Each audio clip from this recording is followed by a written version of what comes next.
DPO Sahiwal ਦੀ ਪਾਕਪਤ ਨਾਮੰਦ ਪਾਕਪਤ DPO office ਵਿੱਚ ਉਹਨੂੰ ਸਲਾਮੀ ਦਿੱਤੀ ਗਈ ਅਤੇ ਉਸ ਤੋਂ ਬਾਅਦ ਸਲਾਮੀ ਦੇਣ ਤੋਂ ਬਾਅਦ ਮਲਕ ਅਹਿਮਦ ਅਰਸਲਾਨ ਨੇ ਉਲਮਾ ਮਸ਼ਾਇਖ ਔਰ ਬਾਰ ਦੇ ਮੈਂਬਰਾਂ ਨਾਲ ਮੀਟਿੰਗ ਕੀਤੀ। ਮੀਟਿੰਗ ਕਰਨ ਤੋਂ ਬਾਅਦ DPO ਜ਼ਫਰ ਜਮੀਲ ਦੇ ਨਾਲ ਮਿਲ ਕੇ DSP ਔਰ SHO ਦੇ ਨਾਲ ਮੀਟਿੰਗ ਕੀਤੀ। ਜਰਾਇਮ ਪੇਸ਼ਾ ਨੂੰ ਰੋਕਣ ਵਾਸਤੇ ਮੁਮਕਿਨ ਕੋਸ਼ਿਸ਼ ਦੇ ਵਾਸਤੇ ਹਦਾਇਤ ਕੀਤੀ।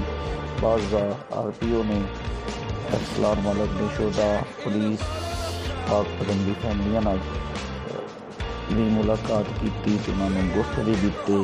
ਉਹਨੇ ਕਿਹਾ ਕਿ ਸਾਡੇ ਇਹ ਸ਼ੋਦਾ ਨੂੰ ਅਸੀਂ ਕਦੀ ਵੀ ਨਹੀਂ ਭੁੱਲਾਂਗੇ ਅਤੇ ਇਹਨਾਂ ਦੀ ਫਲਾਹ ਬਹਬੂਦ ਵਾਸਤੇ ਹਰ ਮੁਮਕਿਨ ਕੋਸ਼ਿਸ਼ ਕਰਾਂਗੇ। ਅਤੇ RPO ਸਾਹੀਵਾਲ ਨੇ ਪਾਕਪਤਨ ਅਤੇ DPO ਦੇ ਨਾਲ ਮਿਲ ਕੇ ਪੁਲਿਸ ਨੂੰ ਨਵੀਆਂ ਗੱਡੀਆਂ ਦੀ ਚਾਬੀਆਂ ਵੀ ਦਿੱਤੀਆਂ।